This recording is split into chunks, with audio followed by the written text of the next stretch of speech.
everybody? Mood616 here, and welcome to week 13 of my 52 Horrific Weeks in 1981 series. Yeah, so, once again, the films went into the randomizer, press random, and just before dawn came up. Another slasher film.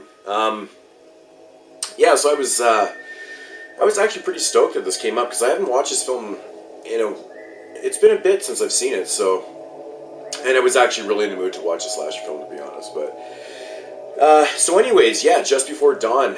The plot of the film is very, very simple. It's very, almost generic, but, it's about five, mid-20 people. They head out to, basically the woods because they are going... One of the characters is going to seek out some land that he's just inherited, so they decide to, drive up their RV into there and then backpack into the forest and set up camp and then, just party and have a good time. Of course, before they get there, they're warned that they shouldn't go up there because there's demons and then they're warned repeatedly, and of course they ignore it and yeah, they set up camp anyways. And that's pretty much the entire plot of the film. To the film, do I like this film? I absolutely love this film. This is one of the more different slasher films out there. It doesn't rely on like a lot of sleaze and a really, really heavy high body count. This one really dwells on character build-up. Besides the kill that happens right in the beginning of the movie, there isn't really another one until about 50 minutes into the film. So it really relies on heavy character build-up. The cinematography in this film is absolutely some of the most beautiful cinematography I've ever seen in a slasher film. Jeff Lieberman's cinematography is just... It's amazing, the shots that they got, like of the waterfalls and, just of the river, of the forest itself. It's just absolutely amazing. The score fits so well into this film too. It's very haunting. It's not overdone. It's very kind of subtle into the film, but it fits perfectly with the beautiful scenery. Like it's awesome. It doesn't rely on jump scares. And also with the killer, it's like it doesn't rely. You don't see the killer. Except for like kind of in the shadows, it kind of hides it like that, but it's it's done very well, and it doesn't, when you see the killer in the film, it doesn't rely like on a really heavy score to like kind of, shriek you into the moment, but yeah, this is just a brilliant film. If I had any quandaries with this film, I would probably have to say like, the body count isn't overly huge because, of course, it's just five, people going into the woods. But, like I said, it doesn't really matter because it's so suspenseful and build up, and there's so much build up that, the body count doesn't really matter to me that much anyways. But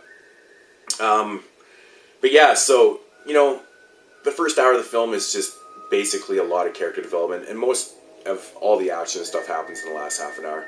Very cool. It's got, it's got some kind of twists in it a little bit. It's, the killer or, what's going on there. I don't really want to, if you've never seen this film, I don't really want to say too much about that. But, no, it's definitely done differently. I like the killer in the film. It's just kind of like a backwoods yeah. Anyways, I'll just leave it at that. Yeah. I didn't say it, but George Kennedy, starring George Kennedy as he is like the forest ranger kind of deal, and of course he's one of the guys that is warning these guys not to fucking go in the bush. But I can never say enough good things about this one. I think this one kind of fell through the cracks back in when it came out in '81 because of obvious films like Halloween was out and Friday the 13th and stuff. I think this one really just kind of fell between the cracks. I think it got overlooked. It's a very brilliant film in my opinion. This definitely wouldn't be everyone's taste because if you're a gore hound, and you want a movie with lots of sleaze and fucking, high body count, this one probably isn't for you. You're not going to get a lot of that, but otherwise it has everything else. It's a very beautiful movie. Yeah, Jeff Lieberman directed this. He also directed Squirm. Directed Squirm. He directed what else did he direct?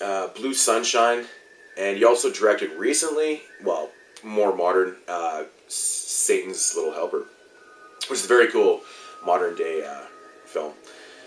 But yeah, so that's pretty much all I can say about Just Before Dawn. I don't want to say too much about the last 30 minutes of the film, but if you can find this one, this is released by Shriek Show. I do believe that there is a Blu-ray of this coming out. I have heard that Code Red, I think, is putting out a Blu-ray of this. So if they do put that out, definitely snag that up, because it'll probably be out of print like within 3 days. Yeah. Anyways, Just Before Dawn, kind of rambling on here, but I do highly recommend this one. If I had to rate this film, I'd definitely give it probably about an 8.5 out of 10. Just strictly because I love the atmosphere. The cinematography in this film is fucking brilliant, man. It's a cool film. Anyways, thank you for joining me week 13 here on the 52 Horrific Weeks 1981. I'll be back next week like I say every week. I don't know what the film's going to be. Peace out, homies.